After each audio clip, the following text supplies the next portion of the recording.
Karthik Deepa serial July 30 இன்றைக்கான எபிசோடுக்கான review தாங்க இந்த வீடியோவில் நம்ம இன்றைக்கி பார்க்க போகிறோம். எபிசோடை ஸ்டார்ட் பண்ணுறதுக்கு முன்னாடி இந்த வீடியோவை மறக்காமல் லைக் பண்ணிக்கோங்க. உங்களுடைய ஒவ்வொரு லைக்ஸும் தொடர்ந்து வீடியோ போடுறதுக்கு எங்களுக்கு கொஞ்சம் இன்ட்ரெஸ்டிங்காகவும் என்கரேஜிங்காகவும் இருக்கும். எபிசோடு எப்படி ஸ்டார்ட் ஆகுதுன்னா, நம்ம மைதிலி சொல்கிறாங்க, தீபா நீ ஒரு சூப்பரான ஆளை தான் செலக்ட் பண்ணியிருக்க அப்படின்னு. அப்போ தீபா கேட்குறாங்க, என்ன நீ சொல்கிறீங்க அப்படின்னு. அப்போ மைதிலி சொல்கிறாங்க, ஆமாம் தீபா, அந்த ரம்யா எங்கே உன் காதலுக்கு வந்துட்டு பிரச்சனை பண்ணுவாளோ அப்படின்னு நினச்சோம். ஆனால் அந்த ரம்யா தான் உன் காதலுக்கு ஹெல்ப் பண்ண போகிறா அப்படின்னு தெரிஞ்ச பிறகு தான் எங்களுக்கு கொஞ்சம் நிம்மதியாக இருக்குது அப்படின்னு.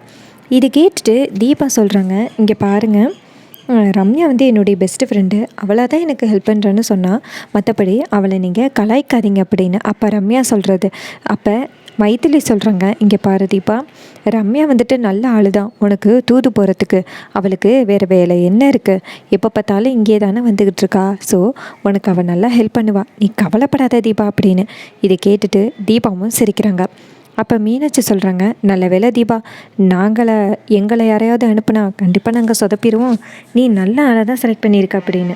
இதை கேட்டுட்டு ரம்யா செம்ம டென்ஷன் ஆகுறாங்க.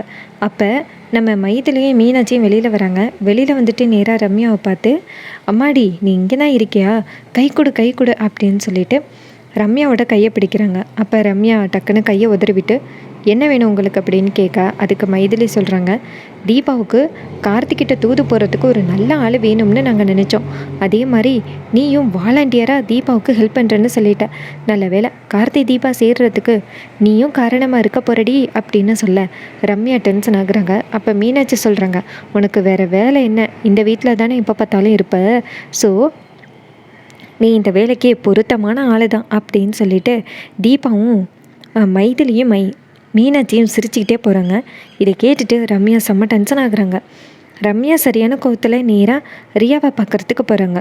அங்கே போயிட்டு நேராக ரம்யா சொல்கிறாங்க, அந்த மைதிலியும் அந்த மீனாட்சியும் நீ ரொம்ப கிண்டல் பண்ணுறாளுங்க அப்படின்ட்டு வீட்டில் உள்ள பொருள் எல்லாத்தையுமே போட்டு உடைக்கிறாங்க. இதை பார்த்துட்டு ரியா கேட்குறாங்க, ஏய் ரம்யா என்னாச்சு, ஏன் இப்படி கோவப்படுற அப்படின்னு கேட்க, அப்போ ரம்யா சொல்கிறாங்க, அந்த தீபா என்கிட்ட என்ன சொன்னா தெரியுமா, கார்த்திக்கிட்ட லவ் ப்ரப்போஸ் பண்ணுறதுக்கு நான் ஹெல்ப் பண்ணணும் அப்படின்னு சொன்னான், நானும் சரி அப்படின்னு சொன்னேன். இதை பயன்படுத்தி மீனாட்சியும் மைதிலையும் என்னை கிண்டல் பண்ணுறாளுங்க, நான் மாமா வேலை பார்க்குறானா அப்படின்னு சொல்லி ரொம்ப மோசமாக பேசுகிறாளுங்க அப்படின்னு சொல்ல, இது கேட்டுட்டு ரியா சொல்கிறாங்க, இந்த நேரத்தில் தான் நீ நிதானமாக இருக்கணும், அவளுக உன் கோபத்தை தூண்டி விட்டுட்டு இந்த வீட்டிலேருந்து துரத்தி அடிக்கிறதுக்காக திட்டமுடுறாளுக, அவளுகளோட திட்டத்தில் நீ சிக்கக்கூடாது, நம்மளுடைய டார்கெட் யார், தீபா தான், அந்த தீபாவை என்ன பண்ணுறது மட்டும் அப்படிங்கிறது மட்டும் யோசி அப்படின்னு. அப்போ ரம்யா கேட்குறாங்க, அந்த தீபாவை என்ன பண்ணுறது அப்படின்னு. அப்போ ரம்யா சொல்கிறாங்க, என்கிட்ட ஒரு நல்ல யோசனை இருக்குது, அதை ட்ரை பண்ணுறியா அப்படின்னு கேட்க, ரம்யா சொல்கிறாங்க, நீ என்ன சொன்னாலும் கேட்குறதுக்கு நான் தயாராக இருக்கேன், அந்த தீபாவை தொலைச்சி கட்டணும் அப்படின்னு. இதை கேட்டுட்டு ரியாவும் சரி நான் உங்ககிட்ட ஒரு பிளான் சொல்கிறேன் அப்படின்ட்டு ரம்யா கிட்ட ஒரு பிளான் சொல்கிறாங்க. அப்போ ரம்யா சொல்கிறாங்க, கண்டிப்பாக இதை பண்ணால் அந்த கார்த்திக்கும் தீபாவுக்கும் பிரச்சனை வரத்துக்கு வாய்ப்பு இருக்குது அப்படின்னு. அப்போ ரியா சொல்கிறாங்க, பிரச்சனையே வரலைன்னாலும் அவங்களுக்கு நடுவில் இதை நீ உருவாக்கி விடணும் அப்படின்னு. இதை கேட்டுட்டு ரம்யாவும் சரி அப்படின்னு சொல்கிறாங்க. இதுதான் நமக்கு கிடைச்ச வாய்ப்பு, இந்த வாய்ப்பை பயன்படுத்தி நம்ம எப்படியாவது அந்த தீபாவை தொலைச்சி கட்டணும் அப்படின்னு ரம்யா நினைக்கிறாங்க. அப்போ ரியா சொல்கிறாங்க, இங்கே பாரு, இந்த திட்டத்தை நீ போடும் பொழுது நிதானமாக பண்ணணும், ஏன்னா ஒரு சின்ன மிஸ்டேக் கூட நடந்துச்சுனாலும் கண்டிப்பாக கார்த்தி உன்னைய கண்டுபிடிக்கிறதுக்கு வாய்ப்பு இருக்குது அப்படின்னு. இது கேட்டுட்டு ரம்யா சொல்கிறாங்க, அதெல்லாம் நான் பார்த்துக்கிறேன் ரியா அப்படின்னு சொல்லிட்டு அந்த இடத்துலேருந்து நேராக அவங்க வீட்டுக்கு போகிறாங்க. இன்னொரு பக்கம் நம்ம தீபா வந்துட்டு அவங்க கெஸ்ட் ஹவுஸில் இருக்காங்க. அப்போ தர்மலிங்கம் சொல்கிறாரு, இங்கே பாருமா தீபா, இந்த மாதிரியெல்லாம் நீ இங்கே இருந்து இருக்கணும்னாலாம் அவசியம் இல்லை அப்படின்னு. அப்போ தீபா சொல்கிறாங்க, இல்லைப்பா, கார்த்திக் சார் இத்தனை நாளும் அம்மாவால் தான் உங்களை கல்யாணம் பண்ணேன், அம்மாவால் தான் உங்களை நான் ஏற்றுக்கிட்டேன் அப்படின்னு இதே ஒரு சாக்காக சொல்லிக்கிட்டு இருக்காரு. நான் எத்தனை நாள் தான் இப்படியே எதிர்பார்த்து காத்துக்கிட்டு இருக்கிறது, கார்த்திக் சார் என்றைக்காவது என்கிட்ட லவ் ப்ரப்போஸ் பண்ணுவார் அப்படின்னு. ஆனால் அவர் மனசில் கொஞ்சம் கூட காதலே இல்லை, சும்மா ஏதோ கல்யாணம் பண்ணோம் அப்படிங்கிற ஒரு கடமைக்காக தான் அவர் வந்துட்டு என்னை வீட்டில் தங்க வச்சிருக்காருன்னு தோணுது, அவர் மனசில் எப்படியாவது காதலை கொண்டு வரணும், அதுக்காக தான்ப்பா நான் பிரிஞ்சு இருக்கிறேன்னு சொன்னேன் அப்படின்னு. இதை கேட்டுட்டு ஜானகி சொல்கிறாங்க, சரிம்மா அப்படின்னு. அப்போ மைதிலி தீபாட்ட சொல்கிறாங்க, இங்கே பாரு, அதான் உன்னை மீனாட்சி ரூமில் தானே தங்க சொன்னாங்க, அதுக்கே நீ இங்கே வந்து இருக்க அப்படின்னு. அப்போ தீபா சொல்கிறாங்க, இல்லை அங்கே இருந்தாலும் கார்த்திக் சார் வந்து என்னை அடிக்கடி பார்க்குறாரு. ஸோ அடிக்கடி பார்த்தா கண்டிப்பாக லவ் வரத்துக்கு சான்ஸே இல்லை. அதனால தான் நான் இங்கே வந்து தங்கிட்டேன். இங்கே வந்து இருந்தால் எப்படி கார்த்திக் சார் வந்து என்னை பார்ப்பார் அப்படின்னு. ஸோ இது கேட்டுட்டு மைதிலி சொல்கிறாங்க, அதெல்லாம் சரிதான், எங்கே உன்னோட காதல் தூதுவல் அப்படின்னு. அப்போ தீபா கேட்குறாங்க, யாரை நீ சொல்கிறீங்க அப்படின்னு. அப்போ மைதிலி சொல்கிறாங்க, வேறு யாரை சொல்கிறேன், அந்த ரம்யா தான் சொல்கிறேன். ரம்யா தானே உன் லவ்வுக்கு ஹெல்ப் பண்ணுறேன்னு சொன்னா, எங்கே அவளையே காணோம் அப்படின்னு.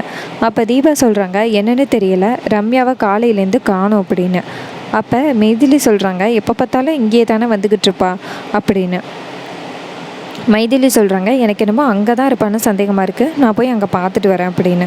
அப்போ தீபா சொல்கிறாங்க, நான் இருக்கிற இடத்துக்கு தான் அண்ணி அவள் வருவா, அவள் எப்படி அங்கே போவா அப்படின்னு.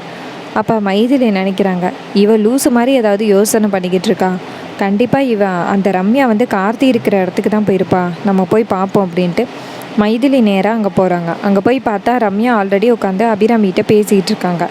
அப்போ ரம்யா நேராக அபிராமியோட கையை பிடிச்சி, இந்நேரம் உங்கள் வீட்டுக்கு நான் மருமகளாக வந்திருக்க வேண்டியது, சூழ்நிலையால் இப்படி ஆகிருச்சு அப்படின்னு. அப்போ அபிராமி சொல்கிறாங்க, எல்லாமே விதிப்படி தானமாக நடக்கும் அப்படின்னு.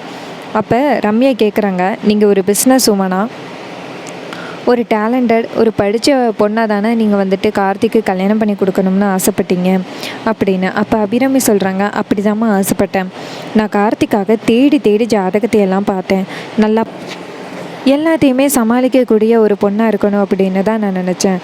ஆனால் எல்லாமே விதிப்படி தானே நடக்கும், கார்த்திக்கு தீபா அப்படின்னு தான் தலையில் எழுதி இருந்திருக்கு அப்படின்னு. அப்போ மைதிலி அந்த இடத்துக்கு வந்துட்டு இங்கே என்ன நடக்குது அப்படின்னு கேட்க, அப்போ ரம்யா சொல்கிறாங்க, இல்லை சும்மா தான் பேசிக்கிட்டு இருந்தேன் அப்படின்னு.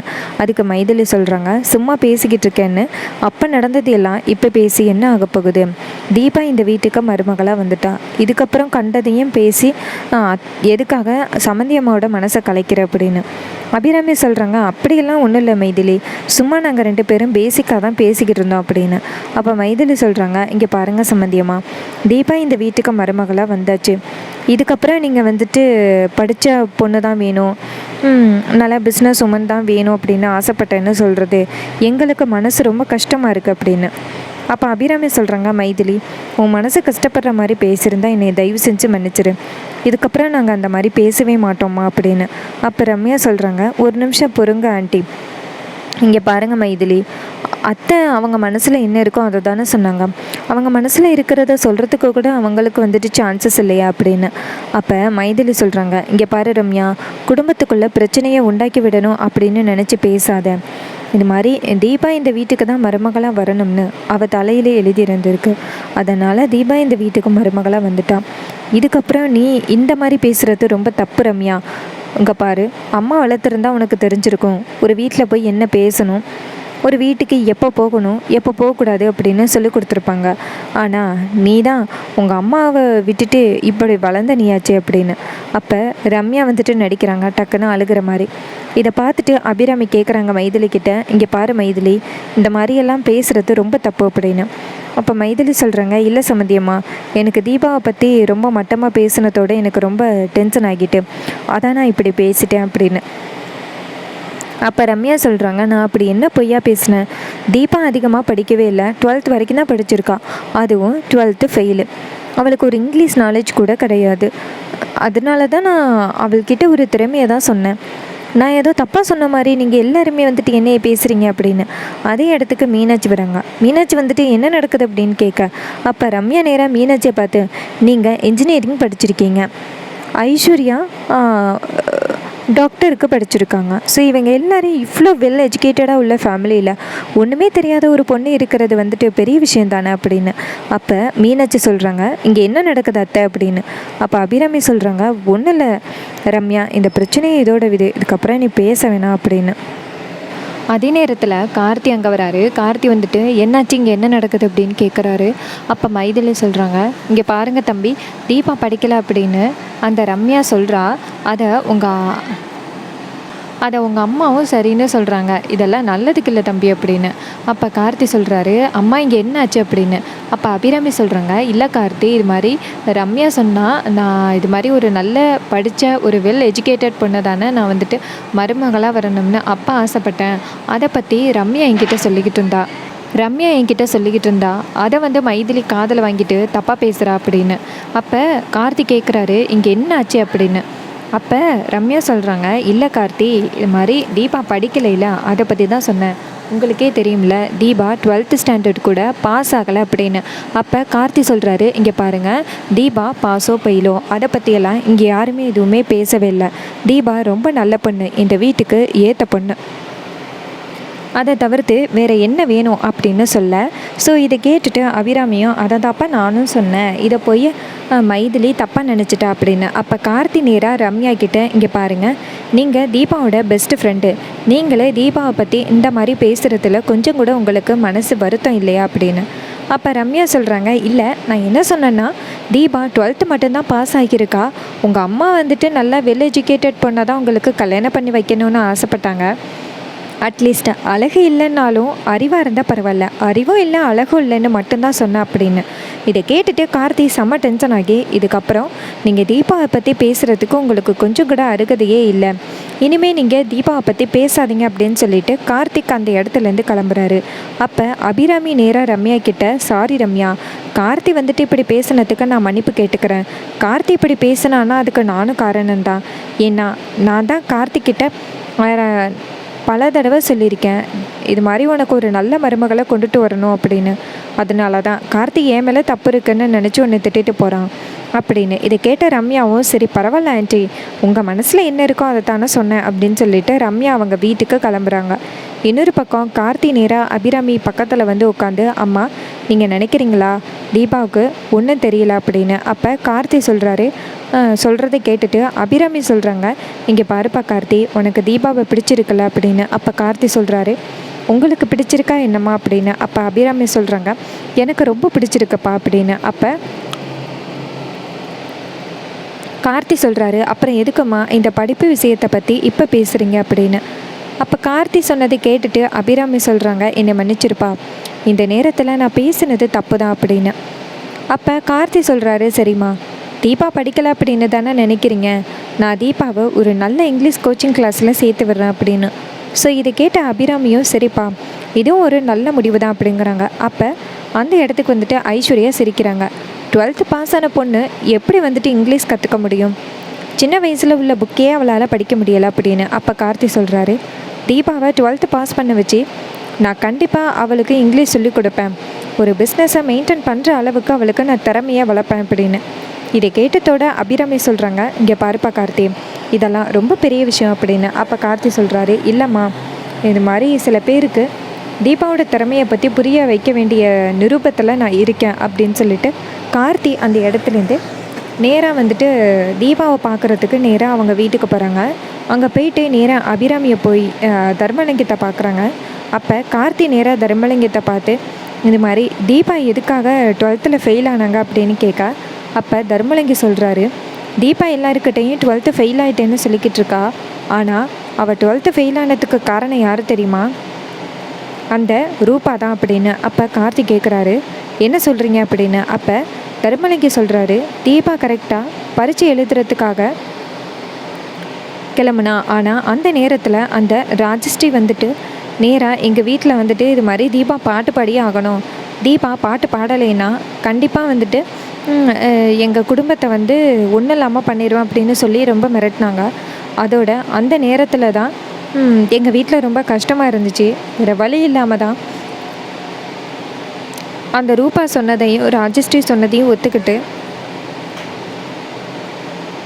தீபாவை பரீட்சை எழுத விடாமல் தடுத்து நான் நேராக வந்துட்டு அங்கே கூட்டிகிட்டு போயிட்டேன் பாட்டு பாடுறதுக்கு அப்படின்னு. இது கேட்டதோட கார்த்தி சொல்கிறாரு, இந்த அளவுக்கு தீபா கஷ்டத்தை அனுபவிச்சிருக்காங்க அப்படின்னு. அப்போ தர்மலிங்க சொல்கிறாரு, ஆமாம், என் பொண்ணு என்னால் தான் முழுக்க முழுக்க ரொம்ப கஷ்டப்பட்டா. அவள் 12th 10th எல்லாம் 10th செம மார்க் வாங்கியிருந்தா. 12th அவள் ஃபெயிலானதுக்கு காரணம் அவள் கிடையாது, நான் தான் அவளை அந்த பாட்டு பாடுற இடத்துக்கு கூட்டிகிட்டு போயிட்டேன், தான் குடும்ப மானத்தை காப்பாற்றணும் அப்படின்னு தீபாவும் நேராக வந்துட்டா அப்படின்னு. அப்போ கார்த்தி சொல்கிறாரு, தீபாவை இப்போ படிக்க வைக்கிறதுக்கு நேரம் வந்திருக்கு அப்படின்னு. அப்போ தர்மலிங்க சொல்கிறாரு, தம்பி அதெல்லாம் வேணாம் தம்பி அப்படின்னு. அப்போ கார்த்தி சொல்கிறாரு, இல்லை, தீபாவை ஒரு சில பேர் முட்டாள்னு சொல்கிறாங்க, அதான் தீபாவோட திறமையை வளர்க்கணும், அதுக்காக தான் நான் சொல்கிறேன், தீபாவை நான் ஒரு நல்ல கிளாஸில் சேர்க்க போகிறேன் அப்படின்னு. இது கேட்டதோட தர்மலிங்கமும் உங்கள் விருப்பம் தம்பி அப்படின்னு சொல்கிறாரு. அப்போ நம்ம தீபா அங்கே வந்துட்டு நேராக கார்த்திக்கிட்ட, கார்த்திக் சார் இங்கே வந்திருக்கீங்க சொல்லுங்கள் அப்படின்னு. அப்போ கார்த்தி சொல்கிறாரு, தீபா நான் உன்னை ஒரு 12th படிக்க வைக்க போகிறேன் அப்படின்னு. இதை கேட்டு தீபா சொல்கிறாங்க, சார் அதெல்லாம் வேணாம் சார், நீங்கள் அத்தை மாமா அண்ணி அக்கா அதே போதும் அப்படின்னு. அப்போ கார்த்தி சொல்கிறாரு, இல்லை தீபா உன் திறமையை சில பேர் ரொம்ப குறைச்சி மதிப்பிடுறாங்க. உன் திறமையை நிரூபிக்கணும்னா நீ ஏதாவது ஒரு வகையில் சாதிக்கணும், அதுக்கு தான் நான் சொல்கிறேன் அப்படின்னு. இதை கேட்டதோட தீபா சொல்கிறாங்க, இல்லை சார் எனக்கு படிப்பெல்லாம் வேணாம் அப்படின்னு. அப்போ தர்மலிங்க சொல்கிறாரு, இங்கே பாரு தீபா, அதான் மாப்பிள்ளை உன்னைய படிக்க வைக்கிறேன்னு சொல்கிறாருல்ல, அப்புறம் என்ன தீபா அப்படின்னு. இது கேட்டதோட தீபாவும் சரிப்பா நீங்கள் சொல்கிறீங்களேன்னு நான் ஒத்துக்கிறேன் அப்படின்னு. அப்போ கார்த்தி சொல்கிறாரு, இங்கே பாரு தீபா எதுக்கும் கவலைப்படாத, உன்னைய ஒரு நல்ல காலேஜ்லேயும் நல்ல கோச்சிங் சென்டர்லையும் சேர்க்க வைக்க வேண்டியது என் பொறுப்பு, நீ 12th மட்டும் பாஸ் ஆகிட்டால் போதும் அப்படின்னு. இது கேட்ட தீபாவும் சரிங்க சார் அப்படின்னு சொல்கிறாங்க. இன்னொரு பக்கம் ரம்யாவுக்கு தீபா படிக்க போகிற விஷயம் தெரிய வருது. எப்படின்னா தீபா நேராக வந்துட்டு அந்த ரம்யாவுக்கு கால் பண்ணுறாங்க. அப்போ ரம்யா ஃபோன் அட்டன் பண்ணி சொல்லு தீபா அப்படின்னு சொல்ல, அப்போ தீபா சொல்கிறாங்க, இன்றைக்கி கார்த்திக் சார் என்ன சொன்னார் தெரியுமா, என்னை படிக்க வைக்கிறேன்னு சொல்கிறாரு அப்படின்னு. இது கேட்டதோட ரம்யா ஷாக் ஆகி, எந்த வயசில் தீபா படிக்க போகிற, படிப்பெல்லாம் வேணாம் அப்படின்னு சொல்ல, அப்போ தீபா சொல்கிறாங்க, இல்லை கார்த்திக் சாருக்கு ஆப்போசிட்டில் என்னால் எதுவும் பேச முடியலை, அவர் கண்டிப்பாக என்னை படிக்க வைக்கிறேன் அப்படிங்கிற ஒரு முடிவில் இருக்கார், அவர்கிட்ட கண்டிப்பாக நான் எதிர்த்து பேச முடியாது அப்படின்னு. இதை கேட்டுட்டு தீபா சொல்கிறாங்க, ரம்யா சொல்கிறாங்க, சரி தீபா உன்னுடைய விருப்பம், நீ படிக்கிறேன்னா படி அப்படின்னு. உடனே தீபாவும் சரி அப்படின்னு சொல்கிறாங்க. அதுக்கப்புறம் ரம்யா ஃபோனை கட் பண்ணிவிட்டு டென்ஷன் ஆகுறாங்க. அப்போ ரியா கேட்குறாங்க, என்னாச்சு ரம்யா அப்படின்னு. அப்போ ரம்யா சொல்கிறாங்க, அந்த கார்த்தி தீபாவை படிக்க வைக்க போகிறானா, தீபா ரொம்ப ஹாப்பியாக இருக்கா அப்படின்னு. அப்போ ரியா சொல்கிறாங்க, அங்கே என்ன தான் நடக்குது, காலமுன கடைசியில் கல்யாணம்னு சொல்கிறாளுக, என்கேஜ்மெண்ட்டுன்னு சொல்கிறாளுக, இப்போ படிக்க வைக்க போகிறேன்னு சொல்கிறான், இங்கே என்ன தான் நடக்குது அப்படின்னு. இது கேட்டுட்டு கார்த்தி ரியா சொல்கிறாங்க, இங்கே பாரு ரம்யா, இதுக்கு மேலேயும் அவளை விட்டு வைக்கிறது நல்லது கிடையாது, நீ அவளை எந்த அளவுக்கு சீக்கிரமாக தீர்த்து கட்டுறியோ அந்த அளவுக்கு நீ ஹாப்பியாக இருக்கலாம் அப்படின்னு. இதை கேட்டதோட ரம்யா சொல்கிறாங்க, ஆமாம் நீ சொன்ன பிளானை எக்ஸிக்யூட் பண்ண வேண்டிய நேரம் வந்துருச்சு அப்படின்னு. இதை கேட்டதோட ரியாவும் சரி அப்படின்னு சொல்கிறாங்க. அதுக்கப்புறமா நம்ம கார்த்தியை காமிக்கிறாங்க. கார்த்தி தீபாட்ட சொல்கிறாரு, நாளைக்கு ஒரு நல்ல நாள், நாளைக்கு உங்களை நான் படிக்கிறதுக்கு கூட்டிகிட்டு போகிறேன் அப்படின்னு சொல்ல, தீபாவும் சரிங்க சார் அப்படின்னு சொல்கிறாங்க. அப்புறமா அபிராமியை காமிக்கிறாங்க. கார்த்தி வந்துட்டு நேராக அபிராமி கிட்ட, அம்மா தீபாவை படிக்க வைக்கலாம்னு முடிவு பண்ணியிருக்கேன் அப்படின்னு. அப்போ கார்த்திக் சொன்னதை கேட்டுட்டு அபிராமி சொல்கிறாங்க, இதுவும் நல்ல முடிவு தான்ப்பா, தீபாவை படிக்க வைக்கலாம் அப்படின்னு சொல்கிறாங்க. அப்கமிங் எபிசோடு இதே மாதிரி இருந்துச்சுன்னா ரொம்ப சூப்பராக இருக்கும்ல. கார்த்தி எப்படி தீபாவோட திறமையை வளர்க்க போகிறாரு அப்படிங்கிறத நம்ம பொறுத்திருந்து தான் பார்க்கணும். இதே மாதிரி இன்னுமே அப்டேட்ஸை தொடர்ந்து நம்ம சேனலில் பார்க்கணும்னா மறக்காமல் இந்த சேனலை சப்ஸ்கிரைப் பண்ணிக்கோங்க. ரம்யாவும் ரியாவும் அப்படி என்ன பிளான் போட்டிருப்பாங்க, தீபாவை தீர்த்து கட்டணும் அப்படின்னு நினச்சிருப்பாங்களா, இல்லை தீபா கார்த்தியை பிரித்து வைக்கணும் அப்படின்னு நினச்சிருப்பாங்களா, அவங்க என்ன திட்டம் போட்டாங்க அப்படின்னு உங்களுக்கு தெரிஞ்சிச்சுன்னா மறக்காமல் கமெண்டில் ஷேர் பண்ணுங்கள்.